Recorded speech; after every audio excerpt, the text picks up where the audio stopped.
Assalamu alaikum. My name is Salim Qasim. I'm the chief editor of the MuslimVibe and your host for this week's podcast. This week I'm joined by Sheikh Azhar Nasser. Sheikh Azhar was born and raised in Michigan and has a degree in cultural anthropology from the University of Michigan. After completing his academic studies, he pursued his religious studies at a seminary in the city of Najaf in Iraq. In November 2017, Sheikh Azhar became a hit on social media with his witty and engaging content. He recently authored a book entitled The Grand Tour: Quranic Descriptions of Paradise. Before I begin my chat with him, a quick word from our sponsor, Wahed Invest. Wahed helps you become a halal investor in minutes. Clients from over 40 states have already started their journey with us. Here's how it works. First, we ask you 8 simple questions to recommend a portfolio based on your risk profile. You then select your portfolio and simply sign up online. Your account can be approved in seconds. After you fund your account, we'll place the trades for you. All you have to do then is sit back and monitor your performance. It actually is that easy. Assalamu alaikum, Sheikh. Alaikum assalam. Thank you very much for joining us on the podcast.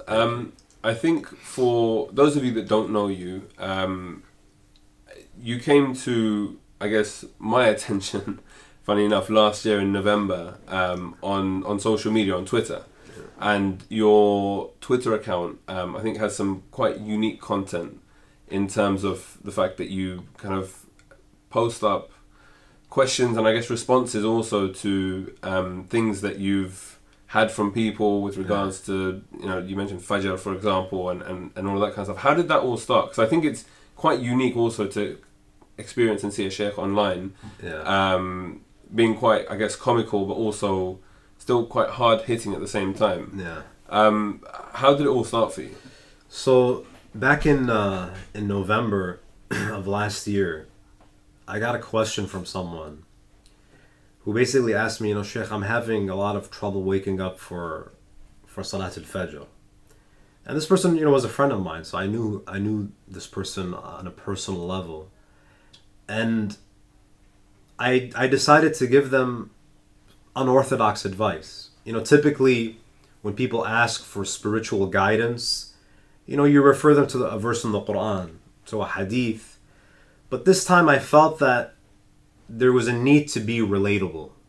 There was a need just to be, straight up, to be real. Yeah. So I told this person that, you need to, stop watching Netflix until 3 a.m. Perhaps, stopping that will make things a lot easier for you.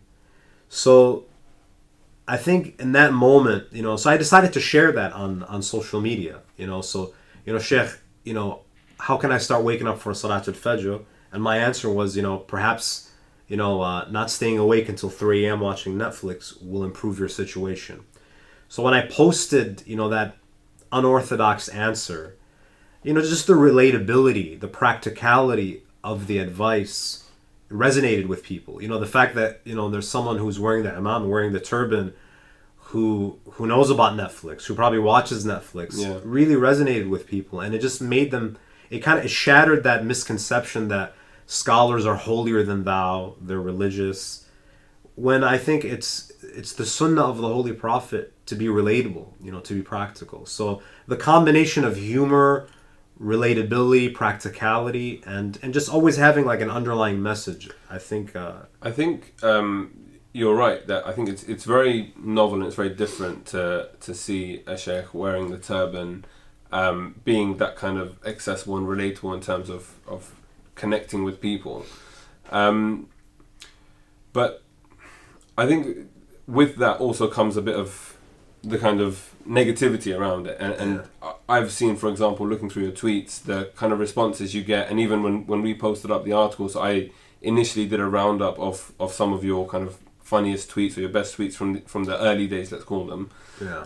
You were on about 7,000 followers. You've now grown to I think about 50,000. So it seems that there is this huge desire, and people do enjoy consuming this kind of content, and it's very well balanced in terms of the fact that you present more serious content alongside it as well, and you're able to engage with people and talk about things like depression, for example, which is fantastic. But then I guess one of the main criticisms that I've seen is people asking the question that should a sheikh be behaving in such a manner or presenting themselves in such a manner on social media? Yeah. So how would you respond to that? I think it's unfortunate that people associate religiosity with rigidness. I think it's unfortunate that there's this idea that if you're a scholar, and I don't consider myself a scholar. I consider myself a student of knowledge, but a cleric. It's sad that people have this impression that a cleric should always be serious, shouldn't make jokes, shouldn't laugh, shouldn't have, a comical outlook on certain aspects of life. Because that is not the sunnah of the Holy Prophet. It's not how the Prophet conducted himself. The Prophet laughed at things. The Prophet used to joke around with people. The Prophet made people feel joyful. So I think, what I'm doing is actually not novel.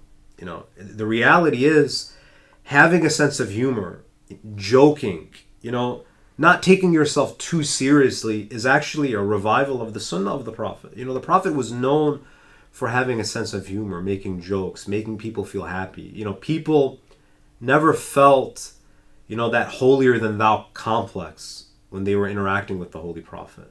So I think it stems from ignorance. I think that people unfortunately have this assumption that if you're a scholar, you can't joke around, you can't laugh about things. When the reality is that, part of being religious is to have a sense of humor, is to joke, is to laugh, and it's part of being human. There's a reason why smiling and laughing is contagious. It's part of human nature. So I think if you strip that away, and I really believe that's how people become radicalized. I think that if you can't laugh at yourself, if you can't laugh at the events that are unfolding around you, I think you can potentially become radicalized. I think the joking and the laughing and the humor. Now, of course, if you're laughing all the time and you're joking all the time, that's problematic. You have to be a balanced human being.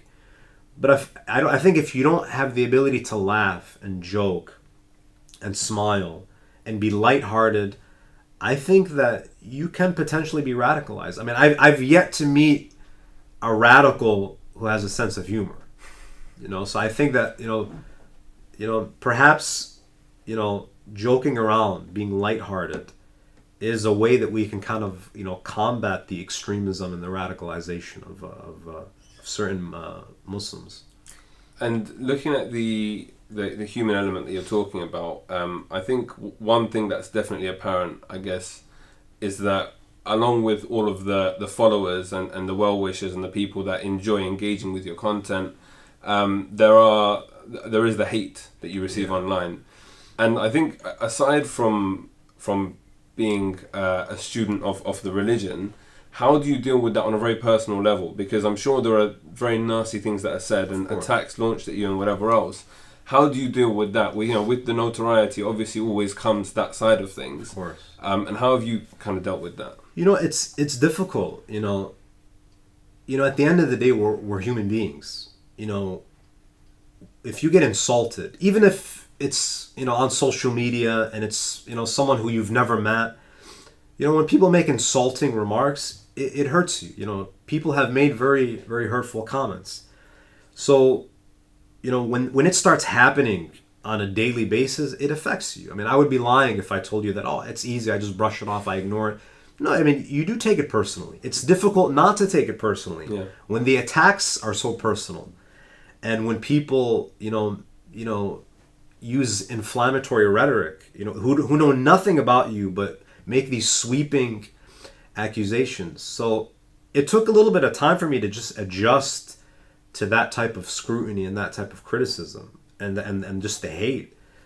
But I always reminded myself that, the Prophet had it a lot worse.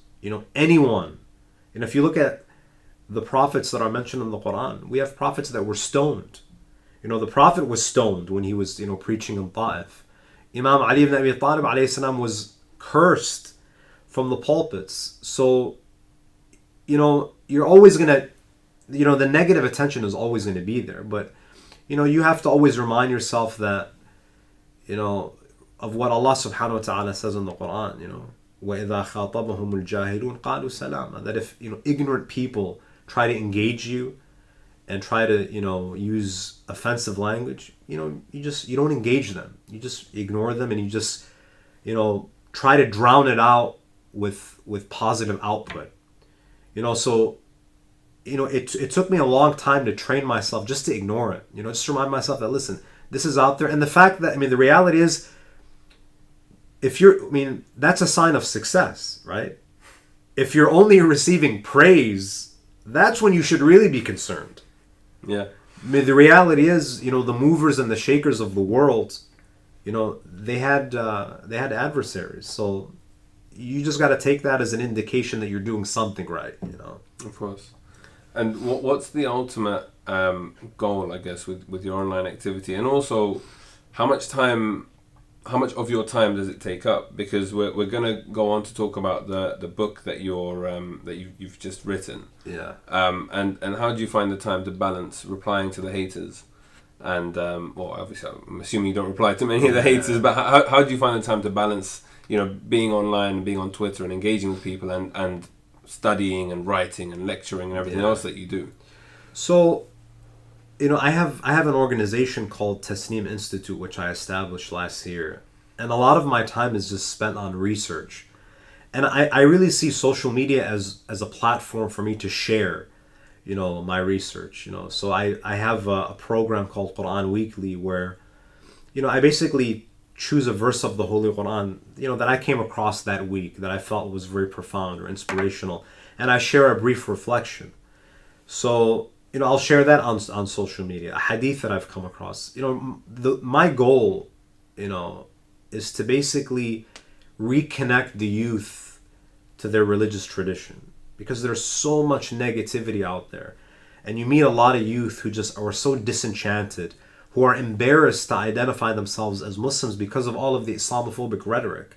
So I think, this is my humble attempt to reconnect people that have felt alienated from their religious tradition by sharing with them the beauty of Islam that never makes it, on the cover of a magazine, that doesn't make it to the media outlets, to really, rediscover the beauty of their faith. If one little tweet or one, short clip can inspire, a Muslim anywhere in the world to, perhaps pick up the Quran and study it, and not just believe what you hear about the Islamic religion. Not, you don't basically just digest everything that other people are telling you about Islam, that you are going to take the initiative. You're going to be proactive and actually study it for yourself. Yeah.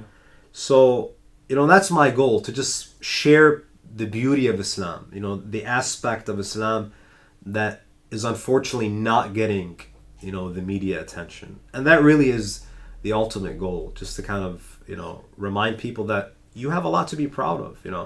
Islam, contributed a lot to human civilization, and it still has a lot of potential to continue making positive contributions. So, we shouldn't look at the religion of Islam as something that, is connected to the Middle Ages, that's something of the past. I think Islam, the Muslim community, has a lot to offer, and I think that the Quran serves as really a source of inspiration. I think that, interestingly, beyond even looking at Islam as something from the Middle Ages and then our life today has been contemporary, I think we have, in the West at least, a sort of compartmentalization of, like, okay, this is my university, college, working life, this is my mosque life, and this is my family life. Yeah. And there isn't that kind of merging of our worlds, and we're kind of one person here, we're another person here, and another person here. And what I really like about what you're doing on Twitter, for example, is that you're there dressed, and you're clearly a man of the religion, in the fact that you're wearing a turban, and you're not kind of shying away from that fact. Your name says Sheikh, but it's kind of very relatable content, and I think that's quite it's quite bold, and I think that's why it's also worked so well, because all of a sudden people are seeing the fact that, okay, you can be a student of the religion, you can give lectures, and you can also be engaging, you can be funny, and you can be relatable, and you can enjoy life. And another thing that I would also add is that, unfortunately, Islam has been presented to the world as an alternative to Western culture. Yeah. And I think that's very dangerous. I think that you're doing a disservice to humanity and to the religion of Islam by telling, youth, for example, that the religion of Islam is an alternative to Western culture. I mean, I consider myself as American as apple pie. I never felt that Islam wanted me to relinquish my culture. Because, I wasn't born in Iraq. I wasn't born in the Middle East. Yeah. I identify myself as an American. I have more in common with Americans. And therefore, Islam has to be presented not as an alternative to Western culture or to Eastern culture, but rather it's an enhancement of your culture. Islam doesn't want you to give up your culture. Islam doesn't want you to be, to relinquish your identity as an American or as a Brit, but rather Islam enhances whatever culture you belong to. It says take the positives and drop the negative aspects of your culture. See, this is exactly why we launched the Muslim Vibe, because I think we're at a time in history where we've reached a critical mass of second and third generation migrants that are now, I was born in the UK, you were born in America. We haven't yet perfected a sort of Western Muslim narrative. Yeah. And having that kind of dual identity, we're still conflicted. Growing up, I was conflicted. I don't know about yourself, but I know many people that have had conflicts growing up trying to understand and reconcile. Because you feel like you have to choose. No, exactly. Yeah. No, and as I said, it's like being one person. So I would speak with a bit more of a kind of Indianish accent with my parents than how I would speak at school. Yeah. That kind of thing. And it was subconscious. And it was only when my dad came to watch me play sports at school and someone pointed out to me, like, why are you talking funny? When I was talking to my dad. And I realised that, hang on, I didn't realise I was doing that. And that was like a very micro thing, but it made me realise that even I was kind of conflicted and wasn't quite one person everywhere. I'm kind of a different person everywhere we go. And so it's a time, I think, where if we get this wrong, it's going to be this kind of either Islam or the West type thing. And we need people like yourself, and I guess organizations and platforms like the Muslim Vibe and the many others out there that are doing it to really be at the forefront and push this kind of, I guess, amalgamation of various different elements. Yeah. I'll give you a simple example, of this dilemma that you've mentioned. In our communities, if someone wants to become Muslim, say it's, an American guy, right? Born in the U.S., say for the sake of the example, say his name is Fred. Yeah. And he wants to become a Muslim. What do we usually do? He takes a shahada. The first thing that we do to him is what? We change his name. Fred, no, you got to change your name. You're not Fred anymore. Yeah. We'll change your name to Muhammad or to Ali why do you need to do that? Yeah. Why can't he just be Fred? Because the reality is it's the person that beautifies the name. Yeah. The name Muhammad, having Islamic names is fine. But there's nothing un-Islamic with Fred. He doesn't need to wear a dishdash. He doesn't need to wear a thobe. Let him wear his trousers. We had a really interesting article on this topic, which was looking at the Arabization of Islam almost, right? Which was talking about the fact that when people convert to the religion, they have to adopt the Arab culture to fit in. And as you said, and we had the guy who was writing the article was talking about the fact that he wanted to hold on to his name because it was something his parents gave him and he respected his parents. Yeah. And people asking him to change his name constantly almost like detracted him and deterred him away from the religion. And this is the unfortunate impact that I think born Muslims have on converts, in that we kind of think that our understanding of the world and our upbringing is the way that things have to be. Yeah. And it's because we don't have this Western Muslim perspective, so to speak. And it's interesting that, many of us come from parts of the world that were colonized. And sometimes subliminally we do the same thing to converts. We impose our way of life on them in the same way that, colonialist powers imposed and really eradicated our culture. We're doing that to newcomers to the faith. No, 100%. We could. I guess we could keep talking about this. It seems till till the end of time. But I wanted to talk about the book that you've recently written, It's called The Grand Tour, Quranic Descriptions of Paradise. Now, correct me if I'm wrong, but I can't recall any books in English that specifically focus on paradise. Yeah. What made you pick such a topic, and what's the book about generally? So one of the reasons is because I'm a firm believer that if you're going to write a book, it better be something that's original, right? I don't believe in just writing a book just for the sake of writing a book. I was amazed, so when you go online, paradise in the Quran. Say, if someone wants to know, okay, what is the Quranic concept of paradise? There was no literature in the English language. And I was always interested in paradise because, the Quran speaks a lot about paradise. And, we as Muslims, that's essentially what we're working towards. That is our destination. So I thought it was pretty odd that we didn't have, we didn't understand the concept of paradise. We didn't have, really comprehend the nature of paradise, when in reality all our efforts are being directed towards this goal.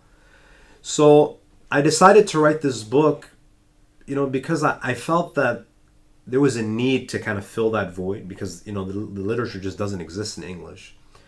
Secondly, from my experience, when I used to go to the mosque, I always felt like the lectures were just always like doom and gloom.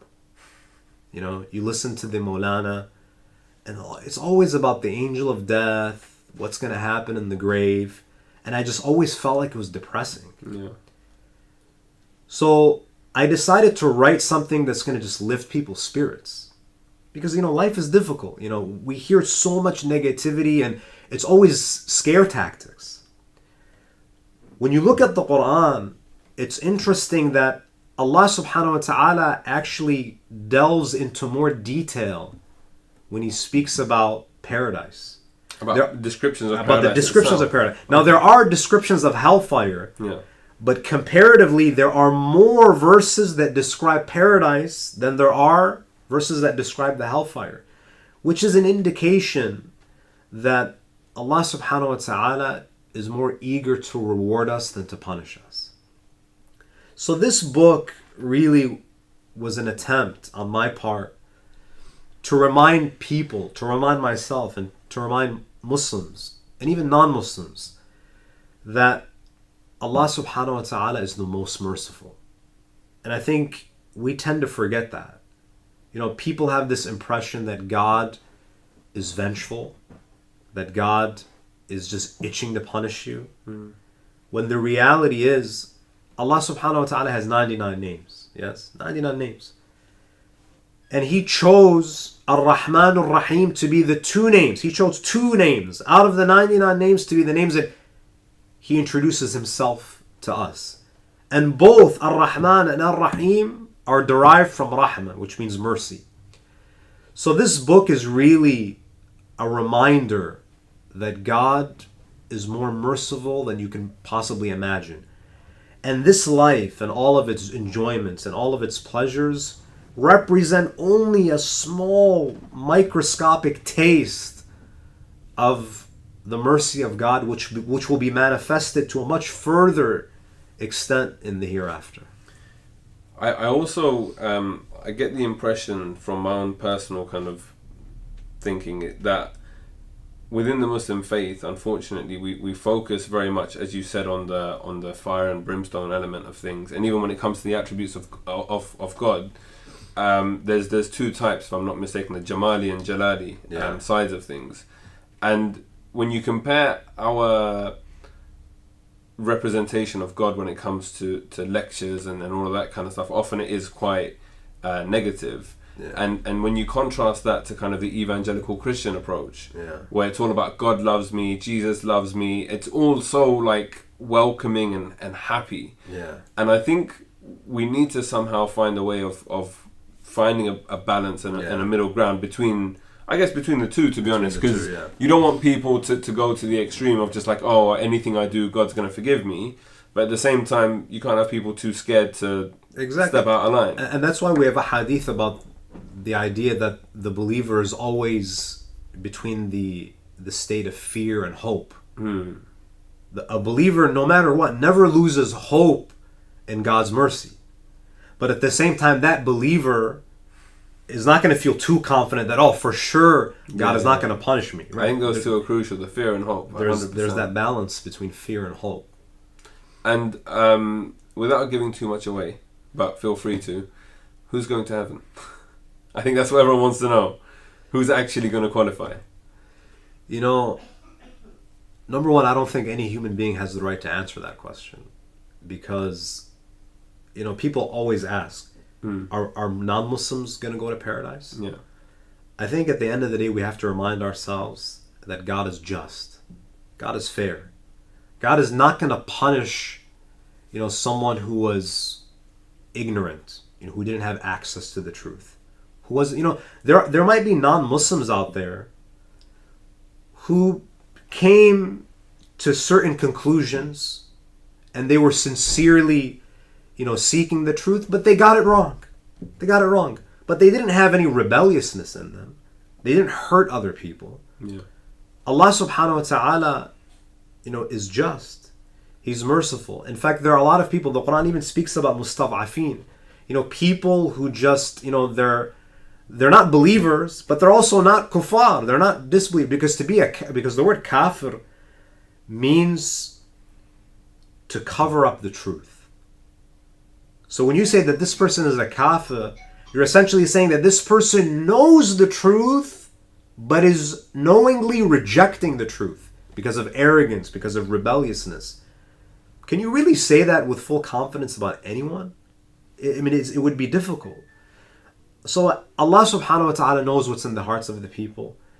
And I would argue that the vast majority of people will ultimately end up in paradise. Because Allah subhanahu wa ta'ala is merciful. I think if, there will be certain individuals that will be in the hellfire, but the majority of people, I think, will end up in paradise. Because, again, God's mercy is beyond, there's even a hadith from Imam Ali alayhi salam where he says, God's mercy will be so vast on the day of judgment, حَتَّى يَطْمَعُ الشَّيْطَانِ فِي رَحْمَةِ اللَّهِ, that even Satan on the day of judgment will anticipate divine mercy.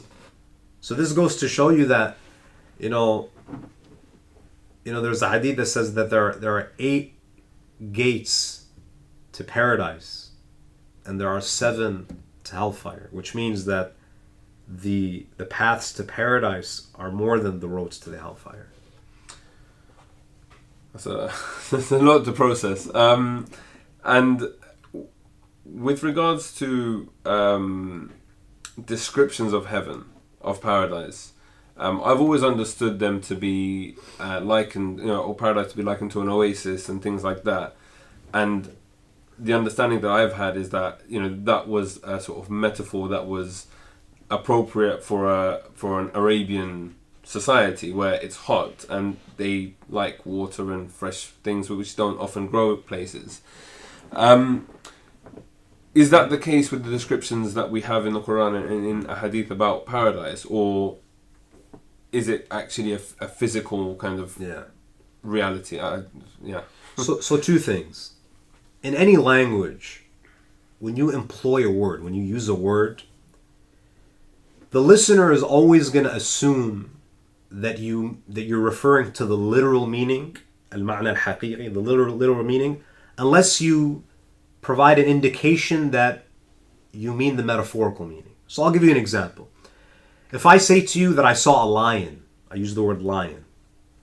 If I say I saw a lion, you're gonna assume that I mean the animal, because that's how language works. When I use a word, your first assumption is that you mean the literal meaning, unless I give you a contextual clue that no, I don't mean the literal meaning, I mean the metaphorical meaning. So for example, if I saw a lion on the basketball court, right?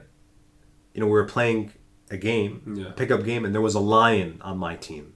Talking about LeBron James, right? Right, LeBron James, of course, right? Now, if I use it like that, I've given you a contextual clue that I don't when I use the word lion, I used it to mean the metaphorical meaning. Now Allah subhanahu wa ta'ala is speaking to us in the Arabic language. Therefore, when He uses words that are understandable to us, like Jannah, like river, like trees, like fruit, we have to assume that the literal meaning is intended unless there's a contextual clue that the metaphorical meaning is intended. Now, you mentioned a good point. Paradise is described as a place where there are gardens and rivers. And the criticism of Orientalists is that, oh look, this is proof that the Quran was written by Muhammad. Because, this is the paradise of a desert dweller. When you're living in what we would call a sandbox, your fantasy, your paradise is what? Greenery and water. But the reality is, it is in the base nature of every human being to desire greenery and water. In fact, if you go online and you do a Google search of the top vacation destinations in the world, what are you going to see? You're always going to see green and blue, trees and water. It's in our fitrah. It's in our nature. So paradise, and I discuss this in detail in the book, paradise is designed in a way that is compatible with the nature of the human being, what we desire as human beings, what appeals to us as human beings. And in the course of your research, did anything in particular stand out? Was there anything that you saw that you were shocked about or that you just weren't expecting? What stands out, so I'll mention a couple of things. One is related to a verse in the Quran and the other is a hadith. So one of the things that really, that's profound to me when I look at the Quranic descriptions of paradise is that when Allah subhanahu wa ta'ala lists the material blessings, the silk garments, the palaces, the jewelry, the furniture. So He lists all of these things, but then Allah says, وَرَضْوَانٌ مِّنَ اللَّهِ أَكْبَرُ, that the pleasure of God is superior to all of this. Which means in paradise, what is actually going to be, what's actually going to give you the most pleasure is actually knowing that God is pleased with you. So for me, that represents, that's a spiritual reward. To gain the satisfaction and the pleasure of Allah subhanahu wa ta'ala. So that is actually the ultimate enjoyment in paradise. Now the hadith that I want to share with you that actually, amazed me. Yeah. We know that paradise has levels, right? And divine justice dictates that not everyone is going to receive the same reward. It would be unfair for Allah to give, Isa ibn Maryam alayhi salam, Jesus son of Mary, the same reward that He would give to an average believer. There's a hadith where Imam Sadiq alayhi salam, he speaks about the person who occupies the lowest degree in paradise. So this is like, basic cable, right? The basic lowest level in paradise. The Imam says, Inna adna ahl al-jannati manzilan. The lowest person in paradise. لو نزل به الثقلان الإنس والجن. If all human beings and all jinn were to visit him, لوسعهم طعاما وشرابا ومكانا ولم ينقص مما عنده شيء. He would be able to host all of them, provide food and drink, and He would have enough space to accommodate them, and nothing of what He possesses would decrease. This is the lowest person in Jannah. This is why the Quran reminds us that paradise is beyond, the reality of paradise is beyond your comprehension. So everything that we see in the Quran is just little glimpses, snapshots of the paradisal garden. I've also always, you mentioned the spiritual side of things, and I remember once having a discussion with someone about this, and I don't know where I picked up this notion, but you just kind of mentioned it of that kind of euphoria that would experience just in connecting with God and being in proximity to God, and that's, you know, in the higher sort of rankings of heaven. It's not about how much material you'll have, but more the spiritual connection and that closeness to God. Now, does that mean that at the lower stations it's more physical and it's more spiritual higher up? Like, how does that work? I go into detail in the book, and there's definitely, you know, the higher you are in paradise, the more you partake in the spiritual delights. You know, and it's a very detailed discussion, but I speak about, you know, how, you know, just like in this life, you know, you have different ranks of believers. You have believers who find more joy in ibadah than, you know, them going to the beach, for example.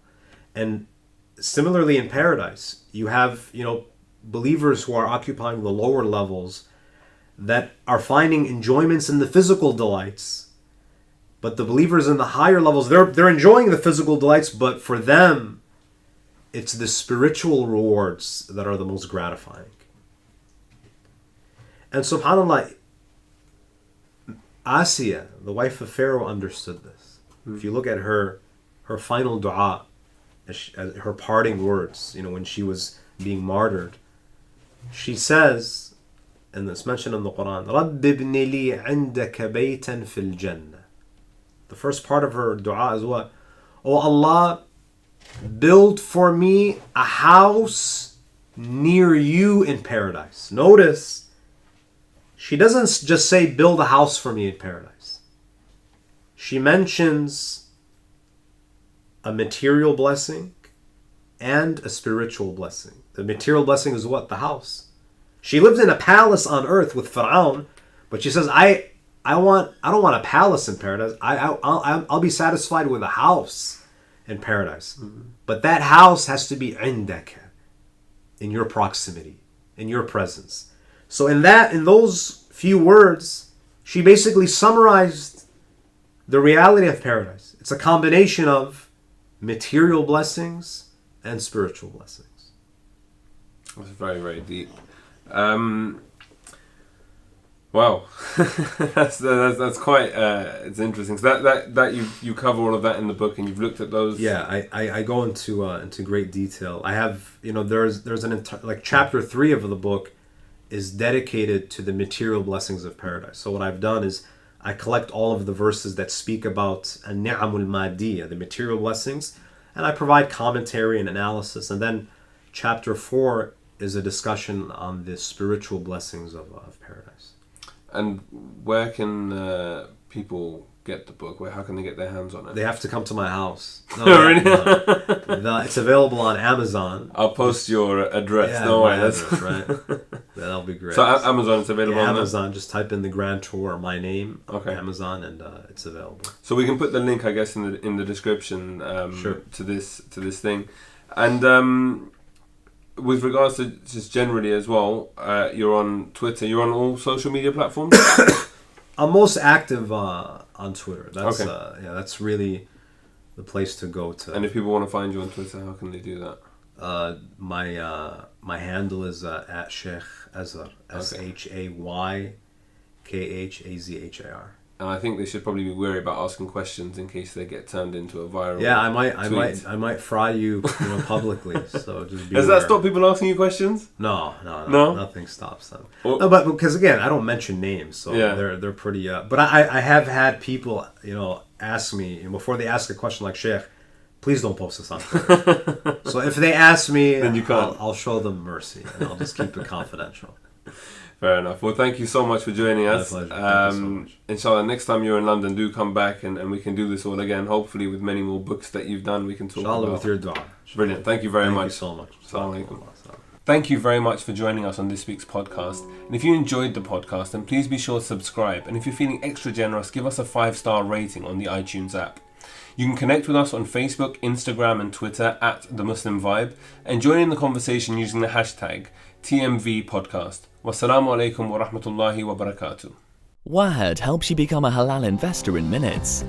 Clients from over 40 states have already started their journey with us. Here's how it works. First, we ask you 8 simple questions to recommend a portfolio based on your risk profile. You then select your portfolio and simply sign up online. Your account can be approved in seconds.